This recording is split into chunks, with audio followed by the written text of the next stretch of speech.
Welcome back to Arbitrary YouTube channel. In today's class, we're going to learn how to make this beautiful cut together gigot. It's like a gigot sleeve. You can see it has the upper part puffy and then the lower part is pencil. And I also use buttons to decorate the pencil parts of the sleeve. It's a cover button and I made that myself. I'm going to be showing you how to do all of this in this tutorial. This is something you like to learn. I'm going to Kindly start stay with tuned. my basic bodice. I already drafted my basic bodice. This is going to be a puff sleeve. So because of that, I folded some allowance upwards like this so that I can create the puff sleeve. Depending on how puffy you want it to be, from where the head of your sleeve starts, you can measure maybe 3 to 4 inches upward. So this is going to be purely freehand. So what I want to do now is to just reconnect from here to meet the armhole curve that I already have here. You can see how I'm doing this. So this is going to be the armhole that I'm going to work with, and then I'm going to go ahead and cut it out. So this is the pattern that we are going to be working with for this sleeve. So the length of the sleeve depends on the length that you want your for your sleeve, but for me this is going to be around the elbow area, just a little below the elbow. So what I have here is around 14 inches. So now to divide this, you need to note where you want the puff to stop. Okay, it's going to be a combination of a puff sleeve and pencil sleeve, but it's going to be cut together. So you're going to note where your puff is going to stop. So for me, for the puff, I just want it a little below this cap's height. So maybe around 3 inches downwards is fine. So from the upper part, you can just measure maybe 10 inches. Okay, so let me just measure 10 inches from the upper part here, and then I'm going to connect it. Okay? Or you can do this before you cut out your pattern. So from the head of the sleeve, this is around 6.5. So I'm just going to mark the 6.5 here again so that I can have a straight line.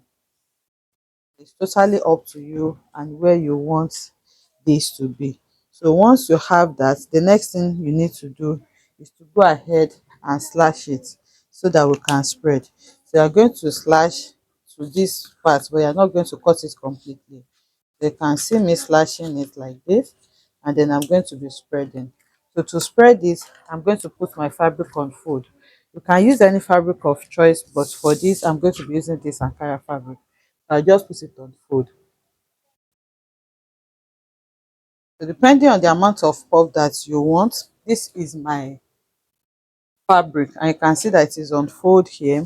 So on fold I have about, is around 16 inches, 16 to 17 inches.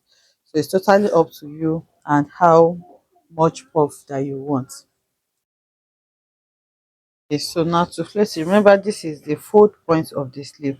So the fold point of your sleeve, this is the open part of the sleeve, this is the fold point. So the fold point of your sleeve is what is going to face the fold points that you have here. So you make sure that this is the pencil part.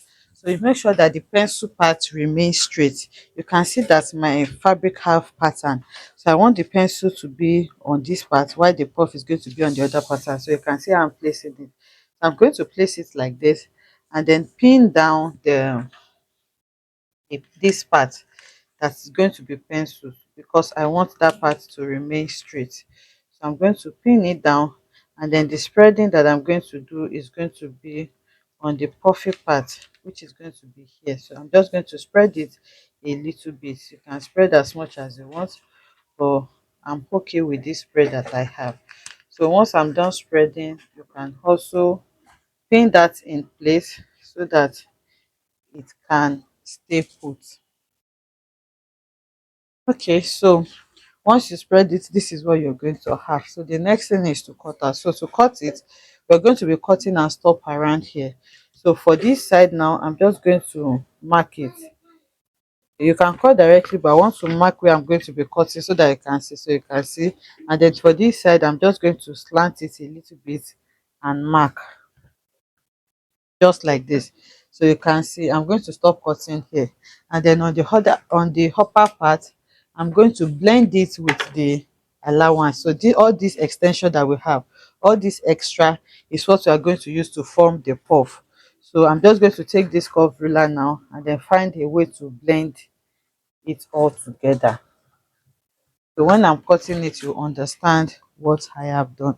So that is what I've done so far. And then on this side, if you don't have allowance here already, you can add your seam allowance, and then you're just going to connect it all the way to the hem. So I'm just going to leave the hem as it is. So now I'm going to take my scissors, and then I'll cut it out. So you cut from here,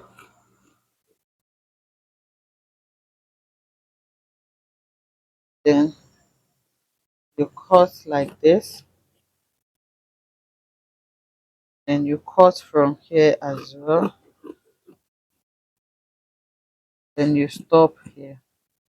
So you come to the side as well. Go ahead, if you don't have allowance on the side, you can add some allowance to it. You cut the side as seen, and then the matching that we did here, I'm going to go ahead and cut this, and then just maintain the armhole that I have. So this way you cut your puff together with the pencil sleeve. So now I'm done cutting, and this is what I have. Okay, so now I'll detach the pattern. Once you detach your pattern, this is what you're going to have. Okay, this is what you will have. So the first thing we need to do now is to sew this together so that we'll have a single piece. Okay, the center of the pencil sleeve. Remember, this is the side, this is the center of the sleeve. So this center that is in pieces, we're going to sew it together before we now gather all of this into it. So I'll simply take it to the sewing machine now and then run a stitch here. So you can see I've gone ahead to join it together so you can iron it. So now the next thing, all of this now, we are going to gather it to fit into this small space. So I just ran a loose gather stitch here, and then I'm going to just gather it. Okay, so you're going to gather it to fit into what you have here, and then you're going to do the same thing to the upper part here as well. I also ran a gather stitch. So this upper part, remember, it's in excess. You are going to gather it back to your actual armhole measurement. So I'm going to do all of this now and bring it back to show us what we have. Okay, so you can see now that I have gone ahead to gather it. All you need to do is to just take them against each other like that, and then you sew. So if you want to have more puff, you can adjust that on your pattern. You can increase where your puff is going to start, or just reduce it depending on what you want. So I'll go ahead and sew this now and then close the side as well. So I have done that. You can see the side is sewn and the gather is sewn as well. So this is what you're going to have. You can see how puffy this is looking. There is no add net, there's no lining under it, and you can see that it's just the ankara and it is this puffy. So you can leave your sleeve as it is, or you can also add buttons just like I did. So I have this button maker that can help you to make your cover button yourself. So it comes in different sizes. So I'm going to be using the small size, and I'll just cut a little piece of the fabric, wrap it around the button maker, and then cover it with the cover button, and then you just need to apply pressure, and with that you can make whatever amount of button that you want. So you can see, so I'm going to be attaching this button at the center where I joined this back, just to beautify it a little bit. So I have done this now, and you can see what we have. You can see the cute little buttons that we have there, and then you can see all those puff that we have on the upper part. So if you want more puff, you can increase the amount of fabric that you work with while you are cutting. You can see how beautiful this sleeve is looking and how simple it is to make it. It cut together, it's like a cut together Gigot sleeve. So you don't have to cut it separately, and you still have something this beautiful, even though I used two patterns. I'll see you in the next one. Bye.